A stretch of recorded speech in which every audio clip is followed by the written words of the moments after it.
ada benarnya jika kaum Melayu Malaysia itu seperti katak dalam tempurung. Atau, kalau merujuk pada istilah Bang Win Wandur, seperti katak dalam sumur. Sekali lagi, seperti katak dalam sumur. Walau kaum Melayu Malaysia menguasai bahasa Inggris, tetap saja mereka tidak memiliki pandangan yang luas.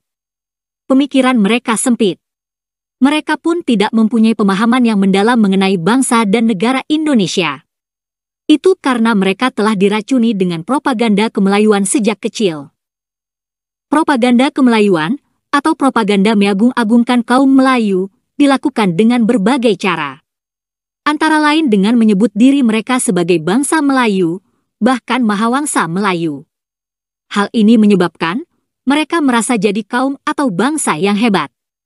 Dan kaum Melayu Malaysia akhirnya tidak menyadari bahwa di dekatnya ada raksasa besar bernama negara dan bangsa Indonesia. Itulah yang akhirnya menyebabkan kaum Melayu negeri kasino terkesan menjadi kaum yang sombong. Kaum Melayu Malaysia itu mungkin telah menganggap bahwa negaranya itu paling hebat dan sangat berpengaruh di dunia. Bahkan, menurut pandangan mereka, mungkin Malaysia itu jauh lebih hebat dan jauh lebih berpengaruh dibanding Indonesia. Persepsi yang aneh seperti ini muncul karena kaum Melayu Malaysia terlalu kenyang dengan propaganda kemelayuan. Propaganda itu dilakukan antara lain lewat konsep alam Melayu, dan hal ini sudah sering kita bahas. Tapi tidak hanya itu, kaum Melayu Malaysia pun sejak kecil juga diracuni propaganda bahwa bahasa Melayu Malaysia itu amat hebat, serta telah mendunia. Dan, lucunya hal itu diajarkan di sekolah. Materinya antara lain pengajaran bahasa Melayu di sejumlah negara seperti Jepang dan Uzbekistan. Tapi kami telah mengecek bahwa, sebenarnya bahasa Melayu tersebut kurang laku di luar negeri. Di Jepang dan Korea Selatan misalnya, orang lebih suka belajar bahasa Indonesia karena lebih bernilai ekonomi. Orang asing umumnya menjadi malas belajar bahasa Melayu, karena ketika datang ke Malaysia, kebanyakan orang Malaysia sendiri justru berbahasa Inggris. Nah, yang mau kami katakan adalah, Malaysia berusaha menduniakan bahasa Melayu, tapi hanya lewat pembentukan persepsi, lewat pengajaran di sekolah, lewat seminar, lewat propaganda. Adapun pemerintah Indonesia menyebarkan bahasa Indonesia ke negara lain lewat langkah konkret. Antara lain melalui program Bahasa Indonesia untuk Penutur Asing atau BIPA. Bagi Indonesia, langkah nyata jauh lebih efektif dibanding dengan propaganda. Karena itulah, di Indonesia tidak ada materi pelajaran mengenai bahasa Indonesia di persada dunia. Atau materi pelajaran mengenai negara-negara yang membuka program studi bahasa Indonesia. Setahu kami, hal ini tidak ada. Kalau itu diajarkan di sekolah, mungkin materinya akan cukup panjang, karena banyak sekali universitas di luar negeri yang membuka program bahasa Indonesia.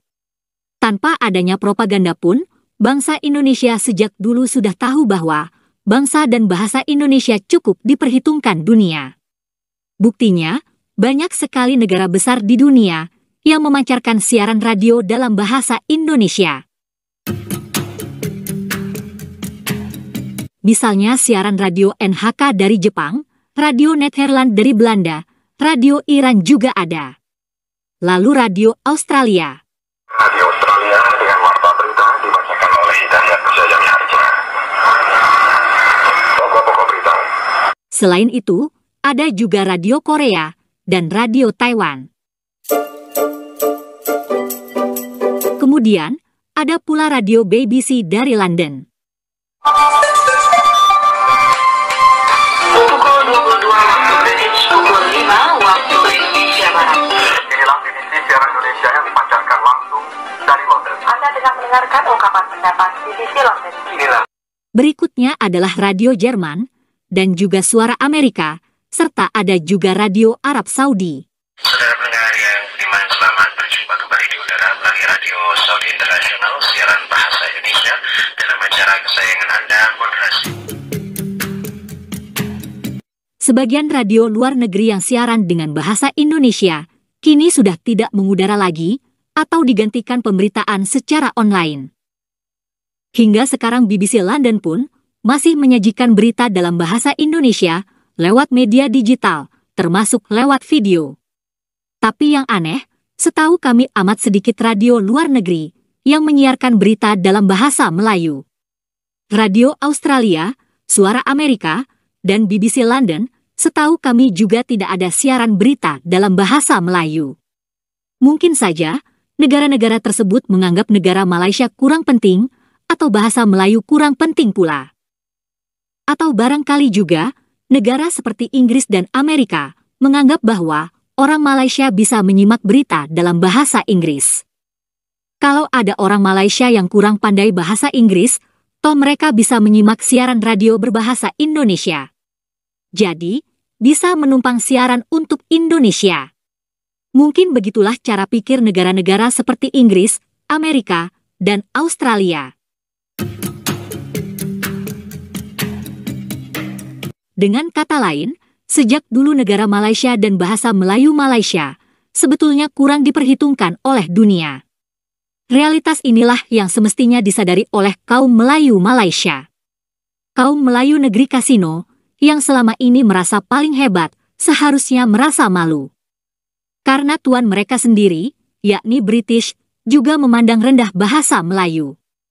Si penjajah ini mungkin lebih suka jika kaum Melayu Malaysia menggunakan bahasa Inggris.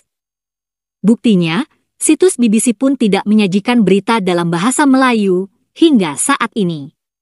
Marilah kita lihat satu persatu. BBC menyajikan berita dalam berbagai jenis bahasa. Ada bahasa Arab, ada pula bahasa Bangla dan Birma. Jadi Bangla ada di sini. Banyak sekali bahasa yang digunakan BBC. Bahasa Indonesia tentu saja ada.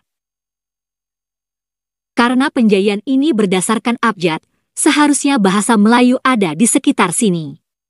Tapi yang ada adalah bahasa Marathi. Jadi, tidak ada bahasa Melayu.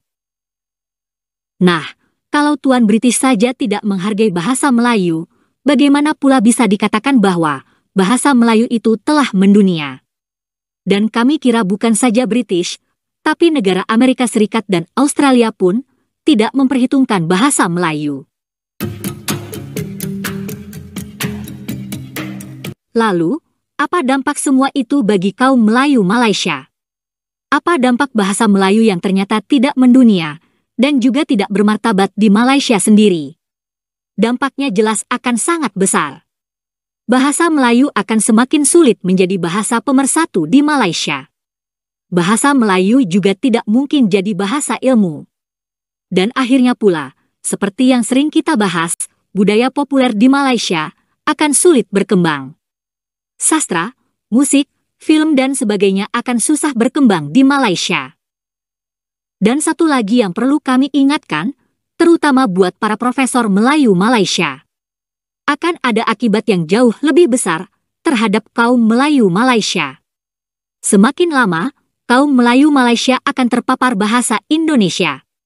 Akhirnya pula, semakin lama kaum Melayu Malaysia akan terpapar konsep dan ideologi bangsa dan negara Indonesia. Hal itu terjadi karena jumlah penutur bahasa Indonesia jauh lebih besar, jumlah bangsa Indonesia pun jauh lebih besar.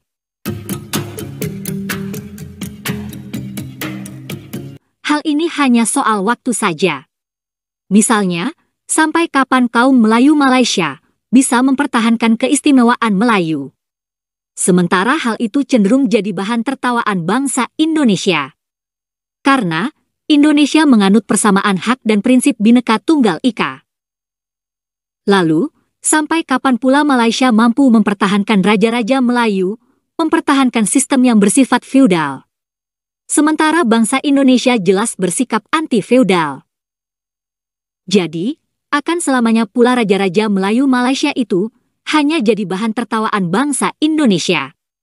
Dan sampai kapan pula kaum Melayu Malaysia bisa mempertahankan dongeng kemelayuan atau ilusi mengenai bangsa Melayu yang besar dan hebat? Padahal, hal itu hanya halusinasi. Dan realitasnya adalah bangsa Indonesia yang semakin besar dan hebat. Itulah antara lain dampak yang akan terus diderita oleh kaum Melayu Malaysia akibat semakin perkasanya bahasa Indonesia. Akibat dari pengaruh peradaban Indonesia dan pengaruh konsep negara dan bangsa Indonesia. Jadi, ketimbang sibuk mendongeng ala Melayu, Profesor Melayu Malaysia seharusnya mempelajari dan mengantisipasi hal-hal tersebut. Terima kasih sudah menonton sajian kami, sampai jumpa lagi.